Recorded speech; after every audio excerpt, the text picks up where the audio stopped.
Freemasoni, ulimwengu wa mashetani, kafara na sadaka za damu, ulimwengu wa giza. Mwanzoni ilianza kwa kuitisha dunia, habari za kafara, kuua watu, kunywa damu za watu na mambo mengine ya giza zilitikisa dunia. Neno Freemasoni lilijichora kama shetani mbele ya watu, na watu wakaiogopa sana jamii hii ya siri. Mpaka leo hii watu wanaamini Freemasoni inaongozwa na Lucifer, kwa maana ya shetani. Kwa zaidi ya miaka 300 ya Freemason kuwepo duniani, imebaki kwa jamii ya siri na watu wasijue kinachoendelea ndani ya mekaro ya Freemason. Lakini sasa Freemason ana zaidi ya wafuasi milioni 6 duniani kote. Bado itakuwa rahisi kuendelea kuitunza siri hii. Hivi sasa kuna watu miongoni mwetu walikuwa wafuasi na waumini wa Freemason, lakini sasa wameshajitoa wakiwa wanazijua siri za Freemason. Je, wataweza kuzitunza siri hizo? Zamani Freemason ilikuwa ni wanaume peke yake. Hivi sasa wameruhusu hadi wanawake kujiunga. Je, wataweza kuzitunza siri hizo? Na hawatazitoa kwenye michapo ya umbea na saruni, lakini pia watajizuia kusema wapo vibarazani. Baada ya miaka 300 ya kiza za siri, tufungue kurasa zinazoongelea mambo ya Freemason, kurasa ambazo hazijawahi kuzungumzwa kabisa mwanzoni. Freemason sio siri kwamba wapo duniani. Nchi kama Marekani na Uingereza wana mehekalu makubwa ya kuabudia kila mji. Hata hapa Dar es Salaam jengo lao lipo Posta. Freemason wamekuwepo duniani tangu miaka 300 iliyopita. Inaaminika Freemason wamekuwa wakiishi katika misingi ya kumiliki, kutawala na kuongoza dunia, the New World Order. Wanaamini kuwa wao ndio wajenzi wa dunia, maana alama zao ni za ujenzi wa ufundi washi kama vile square ruler na bikali, aina ya mraba yani square, ambayo ni alama ya kuweka masuala sawa ya kiroho na kimwili, na ilitumiwa na Wamisri kuwakilisha masuala ya siri ya kiroho. Lakini kaa ukijua Freemason sio dini, na wanaamini kuwa Mungu ndio mjenzi mkuu wa dunia na watu. Vitu vilivyoandikwa katika vitabu na kusimuliwa na wanaoaminika kuijua Freemason zinasema kuwa ukiwa mshiriki wa Freemason unaendelea kumwamini Mungu wako, na tena hawaamini katika umaskini. Wanataka binadamu wote tuwe matajiri. Ndio maana wengi walio Freemason huwa na utajiri mkubwa zaidi. Lakini swali, je, wanapataje utajiri? Wapo wengi huamini Freemason humwaga damu za watu na kutoa kafara ili wapate utajiri. Wapo wanaoamini watu wa Freemason hutoa kafara baba, mama au watoto wao. Je, huo ndio ukweli? Muda wa kujibu hili swali sio sasa. Swali la kwanza na la msingi, je, Freemason ilianzia wapi? Nani alianzisha na kwa nini siri hizi nzito? Na ugumu wake ni kuwa watu wa Freemason wanakubali kula kiapo kuwa watatunza na kulinda siri hiyo na hawatasema chochote kuhusu Freemason. Najikabidhi mwenyewe katika adhabu ya kuchinjwa na kung'olewa ulimi wangu, kuvutwa na kutupwa na mwili wangu, kuzikwa kwenye ardhi iliyo katikati ya kina kirefu cha chini ya bahari, ambako nitafunikwa na mawimbi kwa muda wa saa 24. Mwenyezi Mungu nilinde na unitie uimara wa imani na matendo yangu. Hapo mtu wa Freemason anakuwa amemaliza maneno ya kiapo ambacho kinaaminika ndicho kiapo cha kujiunga na Freemason na kuahidi kutunza siri za Freemason maisha yake yote. Kwa hiyo inaaminika kuwa anayevujisha siri za Freemason atazibiwa kwa kuchinjwa na kutupiliwa mbali, ambako mwili wake hautaonekana kabisa. Najua baadhi ya mambo yanayoaminika kuwa ni mafundisho wanayopewa Freemason katika mahekalu yao kwa bahati, na yajua pia mafundisho wanayopewa kuhusu historia ya Freemason ilianzaje. Hadithi maarufu inayohusishwa na kuanzishwa kwa Freemason inamhusu Mfalme Suleimani. Hadithi inaanzia huko Yerusalemu. Historia ya Freemason inaanzia huko miaka ya 1000 baada ya kifo cha Kristo, katika hekalu takatifu la Mfalme Suleimani. aliyetawala Yerusalemu. Mfalme Suleimani aliyetawala sehemu kubwa ya dunia ikiwemo Israeli na mji mtakatifu wa Yerusalemu, na ndiye mtu ambaye alikuwa na utajiri ambao hakuna mwanadamu yeyote ambaye aliwahi kuupata. Suleimani alikuwa na busara za ajabu. Pia inaaminika Suleimani alikuwa miongoni mwa watu wa kale waliokuwa wakizungumza na Mungu moja kwa moja. Basi Freemason wanaamini Suleimani alijenga hekalu katika mji wa Yerusalemu, hekalu ambalo lilikuwa ni maalum kwa ajili ya kutunza lile jiwe lililoshushwa, jiwe lenye amri 10 za Mungu. Freemason wanaamini Suleimani alipewa siri na Mwenyezi Mungu za kujenga hekalu hilo, sababu Suleimani alikuwa akiongea na Mungu moja kwa moja. Na huo ubunifu wa mchoro aliopewa na Mungu ulikuwa na siri nzito ambayo yeyote akijua siri hiyo basi anaweza kufanya makubwa duniani hata kwa mtu wa kawaida. Basi Suleimani akampa injinia fulani hivi kazi ya kujenga hekalu. Huyo injinia naye akaijua siri ambayo alikuwa anaijua Suleimani na Mwenyezi Mungu. Huyo injinia alikuwa mtu mwaminifu sana, aliitwa Hiram Abibu. Na Hiram Abibu alitunza siri hiyo, hakumwambia mtu yeyote yule.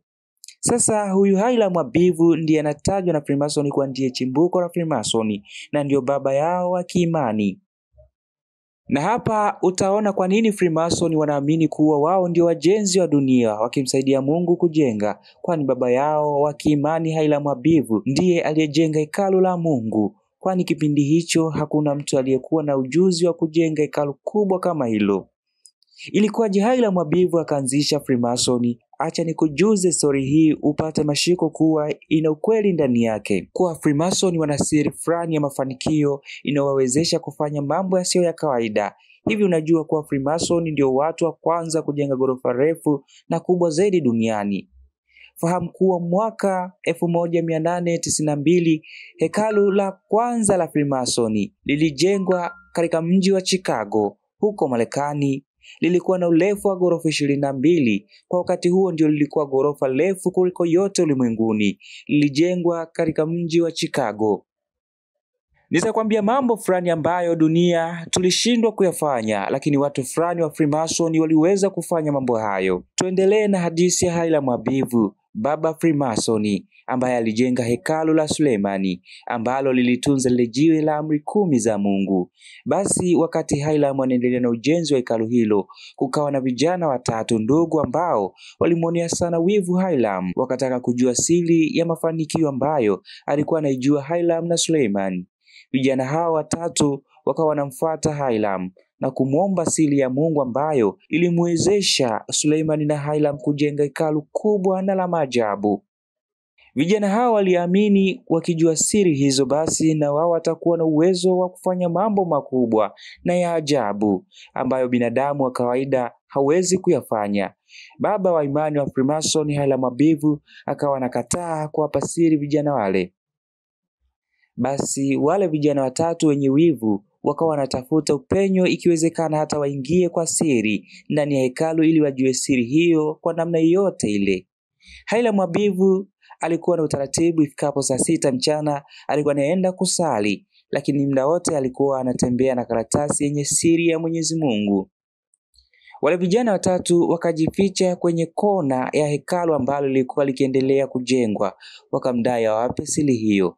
Hiram akakataa. Basi wale vijana wakaamua kumuua Hiram, akafa na siri yake. Hiyo siri ya Mwenyezi Mungu aliyempa mfalme Suleimani ikaangukia mikononi mwa binadamu. Sasa hiyo siri hivi sasa wanayo viongozi wa juu wa Freemason, na ndio maana inaaminika wanaweza kuipelekesha dunia watakavyo. Ila kwa wale wanaoamini wanaonesha kuwa na vipaji vya ajabu katika kazi zao, lakini pia ni waumini wakubwa wa Freemason, basi ndiyo hao huitwa na viongozi wao kisha kupewa siri hizo za Mungu. Na tangia hapo mtu huyo atakuwa na uwezo na mvuto wa ajabu kwenye kazi zake, huku pia umaarufu na mafanikio zikimganda zaidi kwenye kazi zake. Hivyo basi baba wa imani Hiram Abibu akauawa katika hekalu takatifu la mfalme Suleimani. Ilikuwaje Freemason wakaweza kuanzisha the New World Order? Freemason wanawezaje kuwa na nguvu kubwa hivi ya kuitawala dunia, na siri gani wanazijua ambazo sisi hatujui? Wakati naanza kuchunguza Freemason, nilianza kwa kujiuliza maswali. Ni wapi ninaweza kupata majibu kuhusu Freemason? Nikagundua yupo msomi anayeaminika zaidi duniani kwa kuandika mambo yanayowahusu Freemason. Huyu mtu anaitwa Joseph Fort Newton. Aliandika kitabu kama vile The Builders cha mwaka 1914, kitabu kinachoaminika zaidi duniani kuhusu mambo ya Freemason. Kisha akaandika kitabu cha The Men's House cha mwaka 1923, na huyo Dr. Joseph Fort Newton inaaminika kuanzia Mei 28, 1902 alikuwa mwanachama ngazi ya 3 ya juu katika hekalu la Freemason lililoitwa Friendship Lodge namba 7 huko nchini Marekani. Baadaye akahamia kujiunga na hekalu lingine la Freemason la Mount Harmon Lodge namba 253 lililoko huko Iowa. Na hakuishia hapo kuwa memba Freemason, bali alipanda ngazi hadi kufika kwa kiongozi wa mahekalu ya kuabudia Freemason. Dr. Joseph Fort Newton alikuwa kiongozi wa hekalu la Freemason lilokuwa likiitwa The Grand of Night Temple. Kwa Freemason mtanielewa nikisema Dr. Joseph Fort Newton alikuwa kiongozi wa The Grand Knight Templar. Kisha nikaangazia kuchimba kitabu kinachoitwa The Constitution of Freemason, kitabu cha mwaka 1923, na pia nikasoma kitabu cha Masons Dissected, yani Freemason aliyekimbia, kitabu kilichoandikwa na Samuel Richard na kuchapishwa huko London mwaka 1730. Alafu nikasoma na kutazama makala za BBC na Natos zilizofanyika ndani ya majumba ya kuabudia Freemason huko Marekani. Hapa sasa nikajiona sina mbumbumbu tena na mambo ya Freemason. Nikakaa chini na kuandika simulizi hii itakayokufuta porojo na uongo mwingi ulioaminishwa hapo awali kuhusu Freemason. Hivi sasa Freemason imekuwa jamii ya siri inaogopwa na kuaminika kuwa na njama ya kuiongoza dunia inavyotaka, au hata tayari kuna wanaoamini Freemason tayari wanamiliki dunia. Inaaminika pia Freemason walichukua maarifa makubwa kutoka kwa Mfalme Suleiman kujenga lile hekalu la kutunza zile siri au amri za Mungu. Hazina hiyo ya maarifa ndiyo chanzo cha Freemason kujipatia utajiri mkubwa walionao. Hili sijapata barabara kulifahamu. Freemason inahusishwa na Shetani, yani Lucifer, yule aliyemwasi Mungu, na inaaminika kafara zao ni kuwa wanadamu. Ukweli ni kwamba kwa zaidi ya miaka 300 hadi leo hakuna anayejua kuwa kafara za Freemason huwa wanafanyaje. Hili ni miongoni mwa siri ambayo ni lazima ujiunge nao ili uweze kuzijua.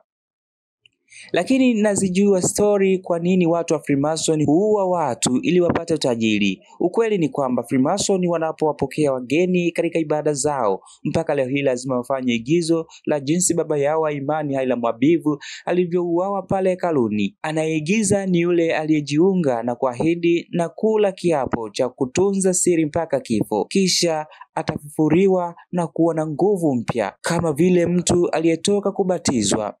Freemason walio wengi huamini hii, ndiyo sababu watu huamini kuwa Freemason huwa na kafara ya kuua watu katika ibada zao. Ili kuwa tajiri, watu huzania kuwa lile igizo ndio ukweli wa mambo. Kumbe kufanya hivyo ni kuwakumbusha memba wa Freemason kutunza siri mpaka kufa nayo. Wasikubali kabisa kuzitoa hizi. Hii pekee ndio tunalolijua kufanyika kwenye ronji za Freemason. Nimelijua toka kwa Williams kutoka Marekani, ambaye alikuwa mkuu wa hekalu la Marekani la Washington DC. Kama hujui, mji mkubwa wa Marekani Washington DC ndio jiji lilojengwa zaidi na Freemason. Hata katika majengo mengi na ujenzi mkubwa uliofanyika katika jiji hilo una alama za Freemason. Kwa mfano, sanamu ya rais wa kwanza Marekani George Washington DC limeandikwa waziwazi mbele kwa maneno yanayosomeka George Washington DC, Freemason na rais wa kwanza Marekani. Na kwenye sanamu ile imewekwa ile alama ya bikali, campus na alama ya herufi G. Kwa hivyo jiji la Washington DC inaaminika lilijengwa na Freemason kwa ajili yao. ndio maana lilipewa jina la rais wa kwanza wa Marekani, George Washington na alikuwa memba wa Freemason. Hata ule mnara wa Wheaton ulioitwa Wheaton Monument nao ulijengwa na Freemason, na juu yake wakaweka ile alama ya pembe tatu, nayo ni miongoni mwa alama za Freemason, na lilipo katikati ya jiji lilojengwa na Freemason. Freemason wanaaminika kuiongoza dunia sababu inaaminika wafuasi wa Freemason hupata mafanikio na utajiri mkubwa sana kuliko watu wa kawaida. Nikupe mfano mdogo tu. Rais wa kwanza Marekani George Washington alikuwa Freemason, na marais wengine 14 wa Marekani walikuwa Freemason. Lakini pia hata familia ya kifalme inayoitawala Uingereza inatajwa mara nyingi kuwa ni familia ya Freemason, na wanafamilia wa kifalme inayoitawala Uingereza ni wanachama Freemason. Historia inatamka waziwazi kuwa kati ya falme 6 wa mwisho kuitawala Uingereza, 5 kati yao ni Freemason. Hata King George wa 6 ambaye ndiyo baba wa Malkia Elizabeth wa pili, naye alikuwa mwanachama Freemason tangu mwaka 1920 hadi mwaka 1930. Wanafamilia 23 wa familia hiyo ya kifalme inayoitawala Uingereza ni wanachama Freemason. Hata hivi sasa mkuu wa hekalu la Freemason huko Uingereza, yani Grand Master of the United Grand Lodge of England, ni binamu wa mfalme wa Uingereza anaitwa Prince George Patrick. Achilia mbali watawala kama hao, kuna watu mashuhuri duniani kama vile unavyofahamu wewe ule wimbo maarufu wa Christmas aliyewimba anaitwa Nat King Cole. Mwimbaji huyo naye ni mwanachama Freemason. Usishangae Mkristo safi Nat King Cole awe mwanachama Freemason. Unajua hata ukienda Marekani wengi mnajua ule mnara mkubwa na maarufu wa mtu aliyeshikilia mwenge. Mnara ule unaitwa Statue of Liberty. Sasa ule mnara aliyeutengeneza ni bwana mmoja anaitwa Frederick, mwanachama Freemason. Alafu yule mwanasayansi wa anga aliyerusha ndege ikatua mwezini kwa mara ya kwanza kwa chombo cha Apollo 11, naye ni Freemason. Huyu alikuwa akiitwa John. Wasichokijua watu wengi, Freemason ni jamii ya siri na hekalu la Uingereza, yani the United Grand Lodge of England, mwaka 1929 lilitengeneza amri kuu 8 za mikutano ya Freemason, na amri ya 7 kati ya amri hizo 8 ilisema kwenye mikutano ya Freemason hauruhusiwi kujadili mambo ya dini wala chama, kwa maana hulazimishwi kuamini dini fulani au kuacha dini yako ili ujiunge na Freemason, na hata sio wabaguzi wa vyama vya siasa. Lakini haimaanishi kuwa Freemason hawaamini katika Mungu. Hapana. Na ndio maana ukitaka kujiunga na Freemason hautaweza kukubaliwa kama wewe sio muumini wa dini fulani. Na kama huamini ukuu wa Mungu basi haufai kuwa Freemason. Na kama hujui ile alama ya herufi G katika alama ya Freemason imekaa pale kwa kifupi cha neno God Greatness. Na Freemason moja kati ya alama zao nyingi ni ile maarufu, ni alama ya jicho, wenyewe wanaliita jicho linaloona kila kitu. Ndio hapa utambue Freemason wanatambua uwepo wa Mungu. Wanaamini kuwa Mungu ndio mwenye mamlaka zaidi na usimamizi wa dunia, na ndiyo maana ya jicho hilo. Ni moja kati ya alama za msingi za Freemason walio duniani hutumia mamia ya miaka tangu zamani. Mwaka 1797 wasomi wengi wanaifananisha na ile alama walikuwa wakitumia wa Misri wakati enzi wakiita Eye of Horus, ambayo nayo wakimaanisha jicho la Mungu. Horus alikuwa mungu wa jua kwa Misri. Wanachoamini Freemason ni kuwa dunia inafaa kuwa na maisha mazuri na bora sana kwa wanadamu ambao wana siri na kujua kufanya mambo makubwa, lakini wale ambao hatakubahatika kuifahamu hii siri na kwa kuwa huo uwezo ni Freemason, wanajiaminisha kuwa wao ni wajenzi wa dunia.